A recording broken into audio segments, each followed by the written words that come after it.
Ini lagu paling nasionalis yang ada di Kidung Jemaat.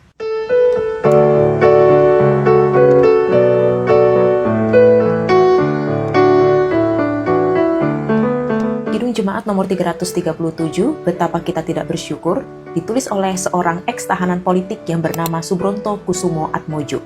Subronto lahir pada tahun 1929 dalam sebuah keluarga muslim. Tapi sejak kecil dia tuh suka banget sama yang namanya musik. Waktu dia SMA, dia pernah lewat di depan sebuah gereja dan kebetulan mereka lagi latihan paduan suara. Karena dia tertarik, dia pun masuk dan nanya, "Aku seorang muslim, tapi boleh gak aku ikut paduan suara ini?" Itulah pengalaman pertamanya dalam bidang musik gerejawi. Singkat cerita, Subronto pun akhirnya tumbuh dewasa dan dia bekerja di salah satu siaran kesenian yang kantornya ada di Jakarta. Dan di tahun 1965, kita tahu ada satu kejadian besar yaitu G30 SPKI.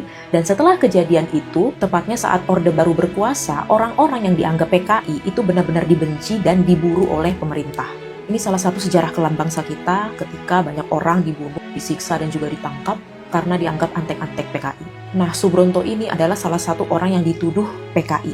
Akhirnya dia pun ditangkap dan ditahan oleh aparat. Memang cuma 1 bulan, tapi efeknya cukup parah karena dia kehilangan pekerjaannya dan sulit untuk mendapatkan pekerjaan baru karena udah dicap pro PKI. Gak sampai di situ, 2 tahun kemudian tentara militer mengadakan pembersihan lagi. Akhirnya Subronto pun ditangkap lagi dan dia dipenjara. Nah, ternyata dia satu sel sama orang Kristen. Subronto yang sejak SMA itu udah familiar sama gereja dan musik gerejawi, akhirnya banyak nanya-nanya soal kekristenan ke teman satu selnya ini. Nah, pada tahun 1970, Subronto diasingkan ke Pulau Buru, Maluku. Di sana, dia semakin mempelajari tentang iman Kristen dan siapa itu Yesus Kristus. Dan pada tahun 1971, dia pun memberi diri untuk dibaptis. Dia ditahan di sana selama 7 tahun, dan setelah itu dia dibebaskan kembali dan kembali ke Jakarta. Setelah dia bebas, keadaan bukannya makin baik, malah makin buruk. Karena dia sulit untuk mendapatkan pekerjaan. Semua lembaga nggak ada yang mau mempekerjakan seorang eks-tahanan politik, apalagi komunis. Tapi puji Tuhannya, di situasi itu, Subronto pun akhirnya diterima kerja oleh BPK Gunung Mulia